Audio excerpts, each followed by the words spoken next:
Hola, ¿qué tal amigos y amigas? Sean bienvenidos, bienvenidas a una nueva edición de Libros y Más. Hoy nos acompaña Paulo Adriasola para hablar de una novela histórica que ya tenemos acá en nuestra mesita, que es Conmigo no hay cuartel. Paulo, un gusto tenerte con nosotros, ¿cómo estás? Muy bien, gracias. Gracias por la invitación. Vamos, Encantado de estar acá. vamos a hablar, Paulo, de tu obra que habla de un motín en Punta Arenas en los 1800. Exacto. Una novela histórica que marca y habla sobre la historia militar nacional, sobre lo cívico y también como el contexto social que se vivía en esos años. Comenzando primero que todo hablando de Punta Arenas, ¿verdad? Que hoy en día vemos una linda ciudad, un gran lugar turístico, pero que en los 1851, si mal no recuerdo, Sí, 1851 era una colonia donde se hacía patria, pero que también era una especie de cárcel donde iban insurrectos. así es, sí. Sí, exactamente. El Punta Arenas de ahora es realmente muy distinto al que se inició. Y Punta Arenas, como tú muy bien lo dices, se inició en realidad como una colonia penitenciaria. Eso era, digamos, Chile en el siglo XIX era un Chile convulso, era un país que se estaba formando, que estaba dejando atrás de mala manera, en realidad, el colonialismo, porque al final los criollos, la élite gobernante estaba tomando el lugar de los españoles.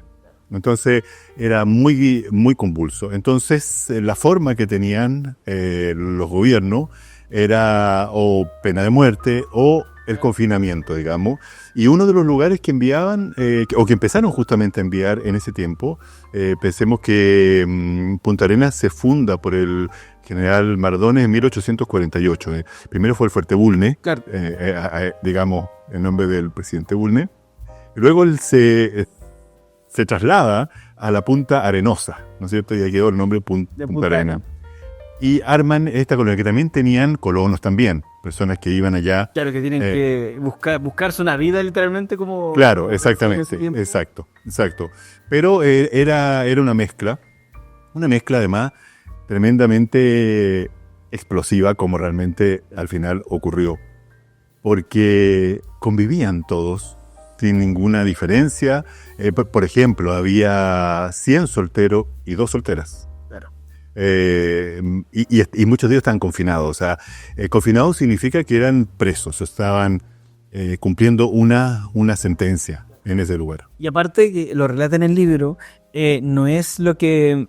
Perdón, que lo enviaban a Punta Arenas, no es como que lo enviaban a una cárcel, no había un recinto penitenciario. No. Ellos convivían con la población civil que Claro, exactamente. estaba viviendo en Punta Arenas, y también es difícil hoy en día hacer ese punto, ¿no? Esa imagen de que alguien que está condenado, que lo confinan, que viva con civiles Sí. en libertad, porque no estaban encerrados. Exactamente, claro, no estaban. Y algunos iban con sus familias incluso. Es más un destierro que un... Es un destierro que en ese tiempo se llamaba confinado, pero es eso, es una relegación, bueno, que después en Chile se siguió ejecutando. Le sirvió como Claro, isla de... claro, o sea, los lugares, y piensa tú que Punta Arenas, el lugar más cercano era Ancud, que estaba a 7 días de navegación, y con el tiempo bueno. Y con un mar picado, Claro. casi el 80% del tiempo. Claro, estaba mal. Y eran barcos, había los vapores ya, pero muchos barcos eran a vela todavía. Claro, muchas goletas. Claro. Entonces, bueno, ellos convivían todos ahí, y los confinados tenían 2 opciones. Una, se quedaban y aguantaban y trataban de ver algún futuro, precario, pero por lo menos algún futuro, o se arrancaban, porque se podían arrancar. Y los iban a buscar, porque ahí estaba el ejército con un destacamento que se llamaba la Fija de Magallanes. O sea que estaba fijo ahí, Claro. en Magallanes, digamos. Y los iban a buscar. A veces no los encontraban, pero se morían de hambre, se morían de frío, o a veces también eran tomados prisioneros por los tehuelches, Claro, o por los pueblos que estaban ahí. O sea, era bien arriesgado tratar de... en el panorama que se puede leer en el libro, era mejor adaptarse a la colonia que tratar alguna fuga o una incursión, porque encima son territorios que para la gente que llegaba allá, inexplorados, desconocidos, y el clima también no juega nada a favor. Claro, si uno piensa que hoy día el clima, ¿no es cierto?, es duro en Punta Arenas, en ese tiempo, en la época preindustrial, piensa que ya hemos llegado al 1.5 grados más de la época preindustrial, era, pero invivible prácticamente. O sea, el viento que es en Punta Arenas hoy día lo es, debe haber sido todo el doble o el triple tal vez. Entonces, las condiciones de vida eran difíciles, eran muy difíciles. Pero claro, Chile tenía que hacer un punto, tenía que hacer patria, digamos, y tomarse eso, porque ya los argentinos querían, los mismos ingleses se querían instalar ahí, porque era el único paso que había hacia el Pacífico, no había más. Entonces, quien lo tuviese tenía el control, ¿no es cierto?, de ese paso tan valioso en lo táctico y comercial. Claro. Paulo, hay algo que desde que comenzamos a hablar para estar acá en el podcast, me llamó mucho la atención que mantuviste la forma en cómo se escribe esta frase del título, que viene de una bandera, de un estandarte, pero que mantuviste el "hay" con la I latina, que conmigo no hay cuartel, parte de un emblema. Cuéntanos un poquito de esa historia, de por qué se elige ese título, mantenerlo así y todo lo que conlleva el libro en sí. Bueno, mira, a veces ocurre, que en este caso fue así, ocurre que el título se impone, el narrador se impone, y aquí en este caso las dos cosas se impusieron. ¿Por qué este título? Este título viene de que, bueno, el protagonista de estos hechos, que es Miguel José Cambiaso, que era un teniente del ejército, digamos, cuando ya se inicia este motín, esta sublevación, ¿no es cierto?, él crea una banderita, y la bandera era con el signo de la calavera, signo del veneno, y decía: conmigo no hay cuartel. Entonces, cuando yo leí esa frase, dije, este tiene que ser el título, porque es lo que lo representa a él. El "conmigo no hay cuartel" significa conmigo no hay descanso, conmigo no hay pausa. O sea, yo voy para adelante y doy duro, digamos. Entonces, ese título, bueno, y antes se escribía así, la Y Sí. no existía en el... Ejército se escribía de otra forma. Claro, la Y se cambió por la J se cambió por Y, digamos, general, ahora es con Y, antes era con J. Es algo para mí inentendible todavía, porque debe ser general, pero bueno. Yo ahí cuando muy chico descubrí el cambio de escritura, pero fue porque vi una bandera del séptimo de línea, o del cuarto de línea, pero en el Morro de Arica, y decía Ejército Coronero. Y yo era chico, 7, 8. Papá, estaba en el escrito, no sé si se escribe antes. Claro. Claro. Claro. Y por eso te mencionaba de que me hizo el tiro ese gancho, ese recuerdo de los estandartes antiguos escritos así. Y también me imagino que para ti mantenerlo tiene un simbolismo, un carácter histórico. Claro. De que se apegue también a la fecha en la que... Claro, además de eso, fíjate que así es. Y bueno, y más de alguien una vez me dijo, no, está mal escrito. Entonces le dije, no, porque está entrecomillado. Cuando está entrecomillado quiere decir que es textual, digamos. Bueno, y claro, porque así está escrito y porque representa, yo creo, lo que Cambiaso quería mostrar, que además creo yo que ni siquiera él sabía por qué hacía lo que hacía. Yo creo que ni siquiera tenía conciencia clara de qué estaban haciendo todos ellos, porque no solo era él, sino que hay otro grupo que son los ex sargentos del regimiento Valdivia, que a pesar del nombre están en Santiago. Claro. Y armaron este motín porque además era una costumbre en el siglo XIX, estos caudillos militares, estos motines, eran muy frecuentes, constantemente.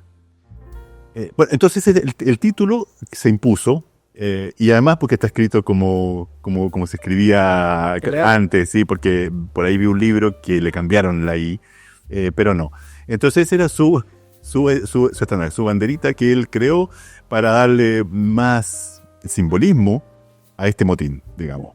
Oye, Paulo, yo siempre que hablamos de historia es un tema que me apasiona y que siento que en Chile tenemos mucha historia más por explorar.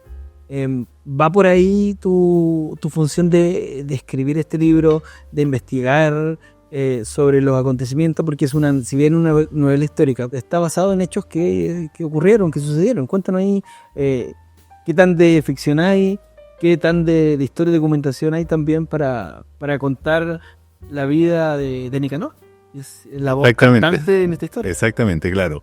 Bueno, y ese fue otra situación que se impuso, es el narrador. Él, don Nicanor García, bueno, todos ellos existieron, todos fueron personas que los que escribimos novela histórica transformamos, o queremos hacerlo, por lo menos transformar a las personas en personajes, darles contenido, darles una profundidad, ¿cierto? Y don Nicanor García es un coprotagonista, y él estaba en todas partes. Entonces era el que podía contar esta historia. ¿Y por qué en primera persona? Porque el narrador, no sé, puede ser omnisciente, en primera persona, en segunda persona, testigo, bueno, hay diferentes formas. ¿Y por qué en primera persona? Porque en primera persona el narrador puede mostrar mucho más genuinamente y de cerca los sentimientos, los pesares, los miedos que un narrador omnisciente, uno que está afuera, ¿cierto? Es diferente que yo te cuente a ti, mira, yo sufrí una enfermedad muy fuerte, que diga, mira, yo tengo un amigo que sufrió una enfermedad muy fuerte, esa distancia relativiza un poco, morigera, lo que yo te estoy contando. Entonces, él tenía que ser don Nicanor García, quien nos contara esta historia de primera mano, porque él todo eso lo vivió. Ahora, hay un solo personaje que está inventado, que es Susan, que es esta pareja de don Nicanor. Primero, no hay prácticamente mujeres digamos, en la colonia y en la historia, no hay. Y también era importante que el lector tuviese un espejo en donde ver a don Nicanor, porque como Nicanor cuenta la historia, él cuenta su historia. Entonces Susan lo que hace es un personaje funcional. Es como su centro de desahogo también. Claro, exactamente, claro. Y ella nos cuenta un poco, decir, sí, mira, Nicanor, sí, claro, pero igual se queda conversando con Cambiasa hasta tarde, el aguardiente. Entonces nos cuenta también un poco cómo es este narrador en primera persona, porque cuando uno cuenta la historia, la cuenta como uno quiere. Claro. ¿Cierto? Entonces a veces que viene otra persona y decir, mira, no es tan así. Claro, no todo es tan negro, tan blanco. Claro, y por qué esta novela histórica? Yo creo que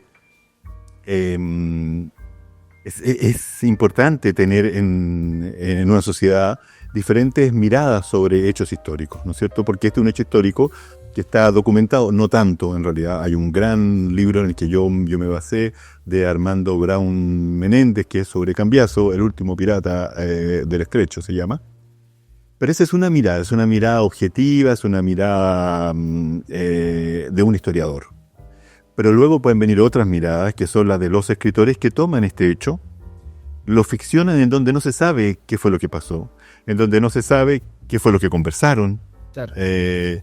Ni mucho menos qué pensaban. El paso a paso, cómo se llevó desde Claro. el motín hasta que son juzgados.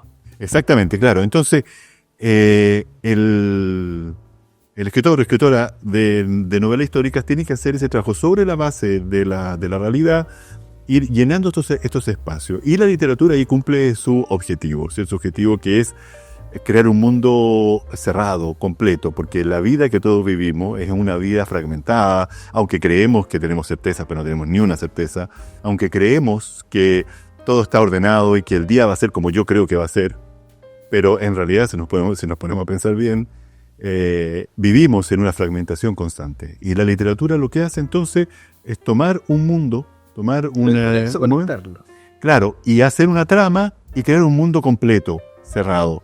Pero en este caso igual es complejo, porque en la literatura en general se tiene licencia cuando son creaciones, pero acá tienes una historia de base, Sí. tienes presidentes, tienes un motín que pasó en una isla, en ese tiempo una isla muy recóndita. Es complicado cómo fue el tema de recopilar la información, de dar con nombre, de hacer un relato que sea coherente también con las páginas históricas, porque Sí. es fascinante también ese mundo. No, sí, mira, primero hay un proceso de investigación que es el más fascinante. Yo he escuchado otras entrevistas de este podcast y quienes han escrito de novela histórica cuentan lo mismo. ¿Sí? Claro. Ir a leer, ir a estudiar, ir a investigar es bien entretenido. Es como una labor como periodística, digamos, si Claro. podríamos ponerlo. Hay un hecho acá que quiero ver, qué es lo que hay, de verdad. Y claro, pero esa es la base, ¿no es cierto? Esa es la base. Esa base hay que respetarla. Si yo no la respeto, entonces ahí no estoy haciendo una novela histórica. Estoy haciendo basado en un hecho real y yo hago otra versión. Si una novela histórica, todos los personajes que aquí están, uno los busca en Google, bueno, no sé si se encontrarán tanto, pero por lo menos están, ¿no es cierto? Cambiazo, está Muñoz Gamero, está. Bueno, y de ahí lo que uno tiene que hacer es leer todo eso y luego salir a caminar y empaparse con estas personas para que se vayan transformando en personajes dentro de la mente de uno. Convivir con ellos, levantarse en la mañana y pensar en Nicanor García, pensar en pobre Muñoz Gamero, que en realidad fue un personaje bien poco entendible. Sí, fue... Sí, poco entendible, claro, porque por ejemplo... sus decisiones también, claro, muy timorato para ser alguien con rango militar, ser un gobernador, estar a cargo de una colonia con insurrectos, es como que no me calza de pronto de figura de autoridad con lo que pudo haber, con lo que llegó a pasar y lo que pudo haber ocasionado también. Claro, porque y primero, él fue un alumno destacado de la Academia Militar, que ahí en ese tiempo se estudiaba, digamos, era para el ejército con la armada junto, bueno, claro. Pero él fue primer lugar en su generación, se ganó una especie de beca, digamos, a la Marina Inglesa, ni más ni menos. Él era pariente de Mateo de Toro y Zambrano, escribió un diccionario naval, etcétera. Y se va a meter al lugar que nadie habría querido ir. O sea, primero es inentendible. Él podría haber sido embajador en Londres, podría haber hecho lo que hubiese querido, pero se va a meter allá. Y él, el que manda cartas al gobierno, dice, ¿sabes qué? No nos manden más delincuentes. Si queremos que esta colonia surja, él tenía ideas muy, muy buenas, que Nicanor García le dice, ¿sabes qué? No hay que confiar tanto acá, no hay que ser tan bueno, porque aquí la cosa está difícil. Claro, no trataba solo con colonos, con gente que quisiera estar, porque ahí la voluntad es distinta. La gente que quiere estar en un lugar es distinta a la disposición de que te desterraron, que significa el ánimo, sentimiento, rencores, totalmente y diametralmente diferente al resto. Y confinados, presos, digamos, que están cumpliendo una sentencia que fue sustituida por la pena de muerte. Claro. O sea que ahí van a estar para siempre. O sea, no es que estén 2 años, ni 3 años, ni 5 años. O sea, ahí se van a olvidar de ello.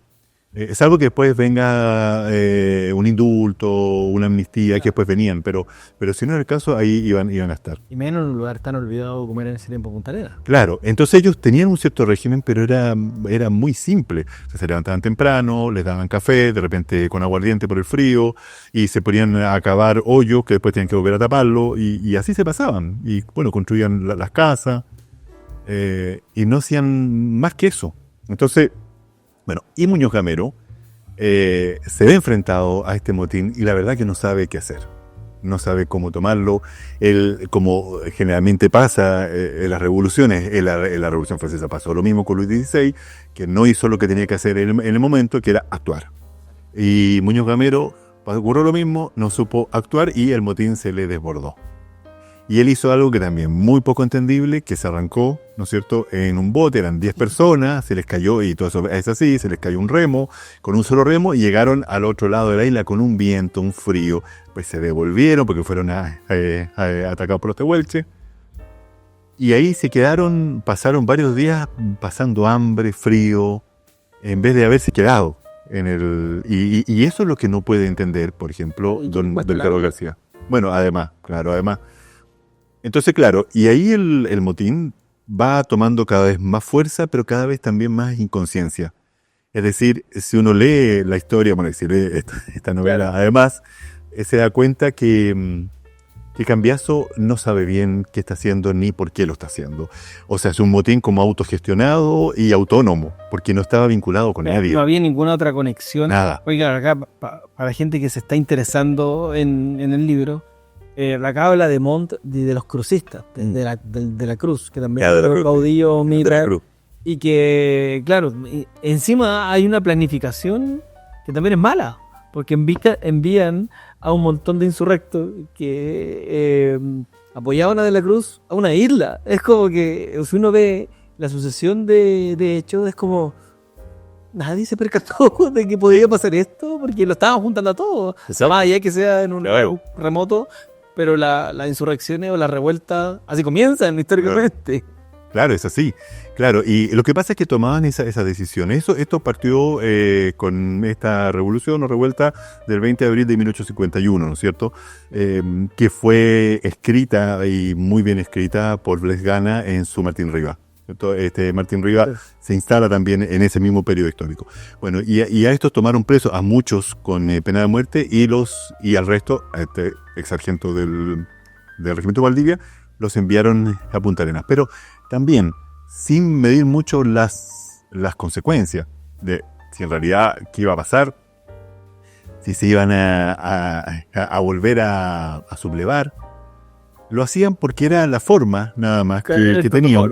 Claro. Oye, perdón que te interrumpa, que no sé si estoy teniendo un cruce de cable, pero se menciona un Rivas, ¿no? Un Martín Rivas en el libro.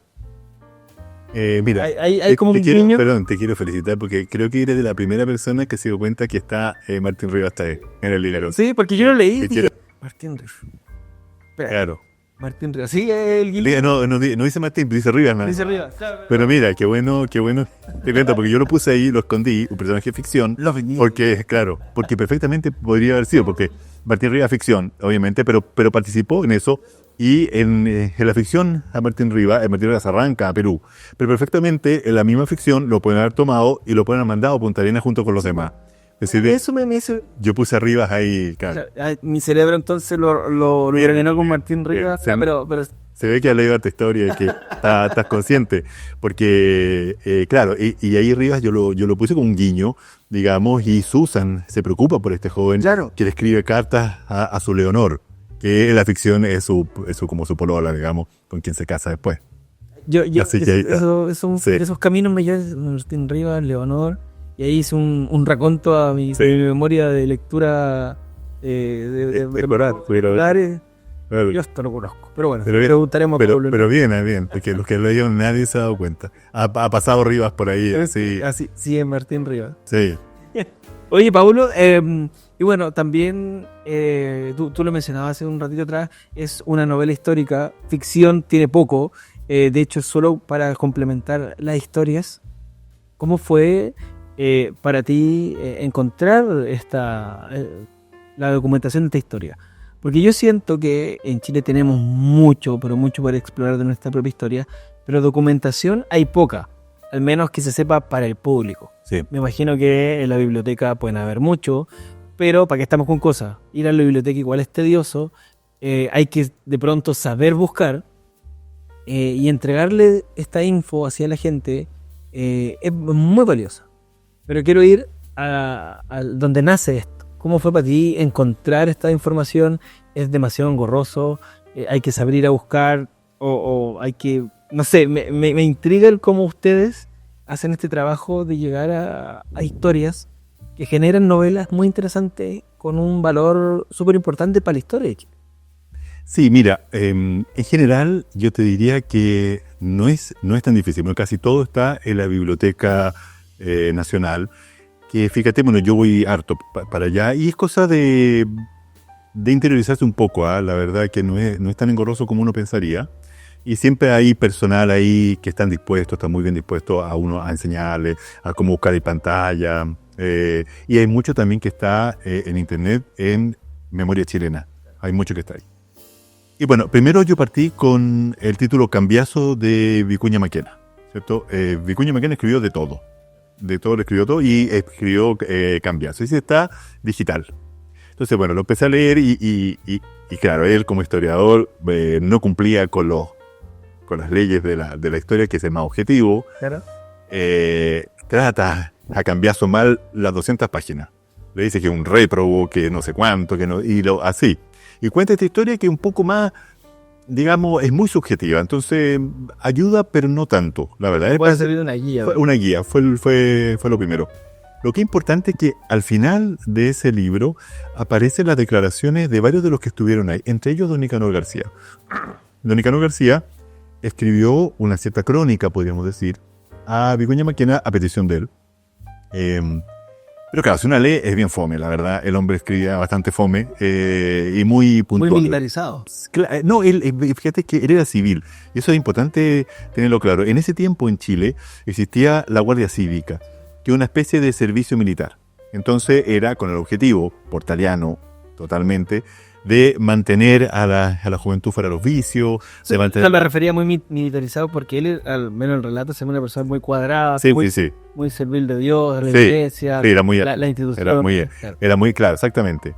Entonces, bueno, él era teniente de cívicos, que se llamaba, que eran esas que servían en un momento, si había guerra, ellos iban también a la guerra y lo que se llevaban era un uniforme muy sencillo, pero iban a las paradas, a la parada militar que fuera, ellos estaban ahí. Bueno, y don Nicanor García, bueno, él escribió esto y partí con Vicuña Maquena. Luego de eso empecé a investigar un poco más y apareció, y esto ya tuve que comprarlo por internet, que es el libro de Braun Menéndez, que es un historiador chileno, pero que estaba en Buenos Aires, y ese libro es muy completo, muy bueno. Después otro, que es de un capitán, del capitán de una de las naves que llegó en ese tiempo y que fue tomada prisionera por Cambiaso, y este capitán, Brown, ¿cierto?, pasó las penurias, pero después llegó a Inglaterra y escribió un libro. Bueno, no fue escrito por él, escrito por otra persona, por el escritor oculto que se llama. Bueno, y ese libro está muy antiguo, en malas condiciones, y yo lo compré y siempre pensé, el que lo vendió, de haber dicho, ¿a quién le puede interesar este libro? Claro, lo voy a poner por si acaso. Por si acaso, bueno, a mí sí me interesa. Entonces ahí él cuenta también esta historia, ¿cierto? Y luego de eso, la historia. Cristian Gasmuri tiene un libro muy bueno que se llama El 48 chileno, en alusión a la revolución de 1848 de París. Porque muchos de los chilenos, Lastarria, Arcos, Bilbao, Vicuña Maquena, ellos iban a Europa. Y algunos de ellos estuvieron en esta revolución del año 48. Entonces él dice, mire, la revolución del año 1851 en Chile, que fue en Santiago, en Valparaíso, en La Serena y en Concepción, viene con las ideas de la revolución del año 48 en París. ¿Te fijas? Bueno, entonces, esos textos te diría que son en general, otros libros también sobre los pueblos originarios, y eso es todo lo que hay sobre este acontecimiento. O sea, no hay más. Y vuelvo al punto de que estamos siempre acostumbrados que la historia o pasa en Rancagua, o pasa en Concepción, o pasa en Chile, en Santiago, y me puse extralista. Sí. Pero claro, esto es un motín que se documentó por lo sangriento que fue, Sí, por el desorden también que hubo, y por, como tú mencionabas en un principio, también por la serie de hechos que son poco entendibles. Y se habla de Cambiaso, que está documentado y todo, y que yo creo que sí cumple con lo que querían en ese tiempo, de que fuera un castigo ejemplificador. sí, claro, claro. Para apaciguar también a los que querían mantener una cierta revolución. Claro, y piensa tú también que en ese entonces la violencia estaba muy arraigada en la sociedad chilena, y yo creo que eso todavía se mantiene, ¿eh? Pero en ese tiempo era más expresa, se manifestaba con menos pudor, entonces las sentencias, muchas de ellas eran pena de muerte, o sea, pasado por las armas o correr bala. Eso era muy común. Incluso el mismo Cambiaso, dentro de este motín, ¿no es cierto?, cuando están ahí, crea él un código penal, ¿cierto? Es un código penal que era, o sea, lo más suave era pegarle 100 palos a alguien, o sea, con un palo pegarle 100 veces. Y, por ejemplo, si el vigía se quedaba dormido, eso significaba ahorcarlo. Si un subalterno hablaba mal del superior, sería fusilado en el acto. O sea, esas eran las penas. Y todos lo encontraron normal. Todos encontraron, bueno, está bien, así es. Y esa... Lo que está escrito, bueno. Claro, esa violencia, perdón, estaba muy inserta.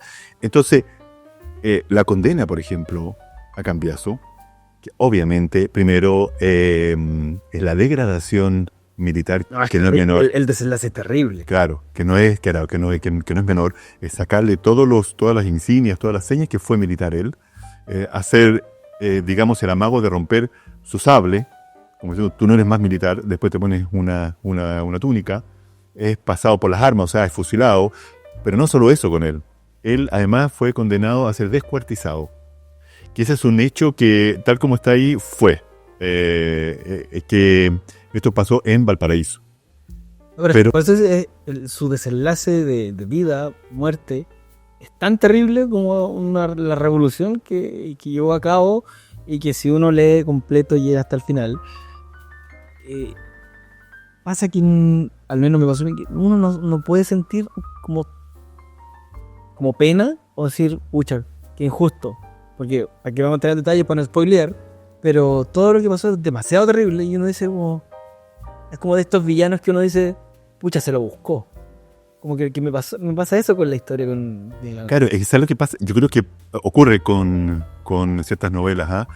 Que, por ejemplo, una novela que me encanta, El proceso de Kafka, uno no se siente identificado con ningún personaje, Claro. entonces uno toma cierta distancia. Aquí pasa igual, quizás uno con Nicanor García podría ser, pero con el resto uno no se identifica.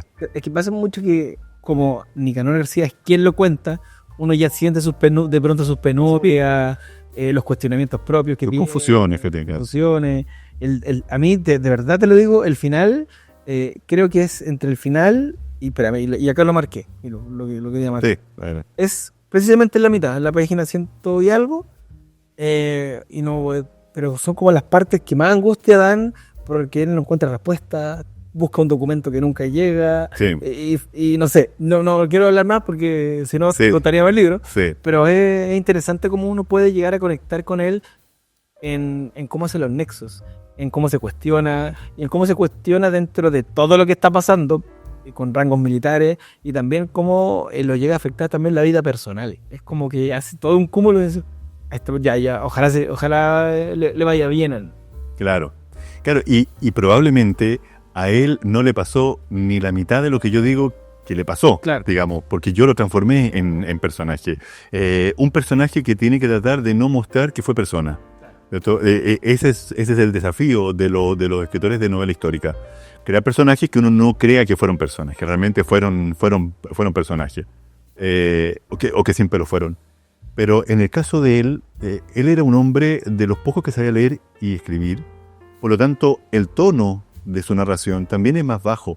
No podía ser un tono de narración que alguien me dijo por ahí, oye, pero mira, pero es como tan simple. Y dije, pero lo que pasa es que él era simple. O sea, él no podía narrar esta historia en base a máxima filosófica o mucho, o eso, porque no estaba dentro de su capacidad, ¿no es cierto?, intelectual, porque no correspondía nomás. Y aparte igual yo encuentro cuando son, a modo de lector de público, cuando son historias que sí pasaron, y valga la redundancia, históricamente son Sí. hechos que ocurrieron, no hay nada mejor que te lo expliquen de una manera sencilla, entendible, y que no haya tanto recoveco. Sí. ¿Por qué? Porque yo siempre digo, para eso están los libros de historia. Pero si viene algo y me cuenta una situación, quiero que sea digerible, no quiero pegarme tantos cabezazos, porque, insisto, para eso voy a la biblioteca, que me haga con más tecnicismo. Yo eso le doy valor a las novelas históricas que nos enseñan y nos explican la historia. Y como te decía al principio, nos amplían en nuestra biblioteca de conocimiento, de que, insisto, en Chile, lamentablemente el modelo de educación nos lleva a conocer mucho más de afuera. Sí, claro. Yo creo que ese es el valor aparte y que yo le doy mucho, como las novelas históricas nos dan un poquito más de información sobre nosotros mismos. Sí, sí, yo creo que eso es, y eso fue lo que yo intenté también acá, porque el tema podía ser enredado, y yo lo quería escribir en pocas páginas. Yo soy un lector más o menos profundo, intenso, pero yo creo que una novela más de 250 páginas, ya el resto es relleno. Y Sobre todo con datos históricos. Claro, entonces traté de hacer una novela más corta. Y para eso tenía que simplificar, porque si me pongo a hablar, ¿no es cierto?, de los decenios, ¿no es cierto?, de los decenios de los gobiernos. Entonces, claro, uno empieza a leer y ya, pero ¿de qué se trata esto? Entonces intenté ser lo más directo al principio, cosa que el lector, ocurra lo que todo escritor quiere, que el lector se enganche, y lo que todo lector quiere en una novela, engancharse. Uno sabe que es Montt, el gobernador y Draclos. Yo creo que por ahí va Claro. transcurre. Claro, exactamente. Claro, y mi manera que tú lo encontraste. Tú lo encontraste, claro. Entonces, ir haciéndolo más. Y eso, para eso también es importante que sea en primera persona. Porque está contado desde ese mismo instante. Él está contando cuando están ocurriendo estos hechos. Primero en tiempo pasado, pero en el capítulo 7, él ya dice, yo estoy acá. Aquí, esto está pasando ahora. Yo les he contado lo que ha pasado en esta semana. Pero ahora cuento el presente. Lo que hace más difícil una narración, porque cuando tú cuentas el presente puedes contar solo lo que ves y lo que escuchas. Entonces, como él fue tomado prisionero también, don Nicanor García, con Cambiaso, entonces ahí tuve que hacer un cambio de narrador y irme a un narrador omnisciente, que empezara a verlos a ellos y ver todo. Porque don Nicanor García ya no servía como narrador porque estaba preso. Entonces, ¿qué iba a narrar? La cárcel. O sea, su celda. Claro, su celda y lo que le estaba pensando. Y aún así hay pensamientos de él, hay confusiones de él. Incluso en un diálogo con Susan, por ejemplo, que Susan le empieza a preguntar, bueno, pero ¿qué futuro tengo contigo? Y él no entiende nada. Me dice, ¿pero qué me estás preguntando? O sea, estoy contigo, valora eso. Él era así, yo creo que era así, era esa sencillez. Pero ella tenía mucho más cuestionamientos que se los ponía enfrente. Sí. Oye, nos come el tiempo, lamentablemente podríamos estar hablando 2 horas acá, pero cuéntanos, Paulo, ¿dónde pueden encontrar conmigo No hay cuartel, El motín del teniente Cambiaso? Bueno, esta novela se puede encontrar en todas las librerías, está en Buscalibre, en la misma página de la editorial Forja, ¿cierto? También está ahí. Todo eso se envía con delivery, pero está en la librería Antártica, en la Feria Chilena del Libro, así que ahí pueden encontrar digamos,